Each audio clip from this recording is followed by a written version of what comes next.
Ponnani taluk Onam tourism വാരാഘോഷത്തിന്റെ ഭാഗമായുള്ള ബിയ്യംകായൽ ജലോത്സവത്തിന്റെ സംഘാടക സമിതി യോഗം ചേർന്നു. പൊന്നാനി എംഎൽഎ KP നൌഷാദ് അലി, നഗരസഭാ ചെയർപേഴ്സൺ CV സുധ, മാറഞ്ചേരി ഗ്രാമപഞ്ചായത്ത് പ്രസിഡന്റ് T ശ്രീജിത്ത്, നന്നമുക്ക് ഗ്രാമപഞ്ചായത്ത് പ്രസിഡന്റ് ശാന്തിനി രവീന്ദ്രനാഥ്, പെരുമ്പടപ്പ് ഗ്രാമപഞ്ചായത്ത് president Vatsalakumar, DTPC deputy director, വിവിധ രാഷ്ട്രീയ, സാമൂഹിക, സാംസ്കാരിക രംഗത്തെ പ്രമുഖർ തുടങ്ങിയവർ പങ്കെടുത്തു.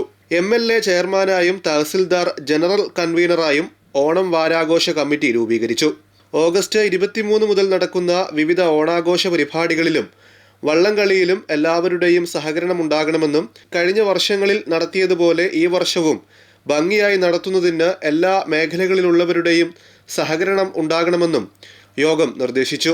പരിപാടിയുടെ സുഗമമായ നടത്തിപ്പിനായി വിവിധ സബ് കമ്മിറ്റികൾ രൂപീകരിച്ചു. എല്ലാ തദ്ദേശ സ്വയംഭരണ സ്ഥാപനങ്ങളും സർക്കാർ ഉത്തരവിൽ പരാമർശിക്കുന്ന അനുവദനീയമായ പരമാവധി തുക അനുവദിക്കുന്നതിന് നടപടി സ്വീകരിക്കണമെന്നും യാതൊരു അപകടവും ഇല്ലാത്ത രീതിയിൽ വള്ളംകളി മത്സരം നടത്തുന്നതിന് coastal police, fire force, excise, motor വാഹന വകുപ്പ്, മെഡിക്കൽ വിഭാഗം തുടങ്ങി എല്ലാ ഓഫീസ് മേധാവികളോടും അധ്യക്ഷൻ നിർദ്ദേശിച്ചു.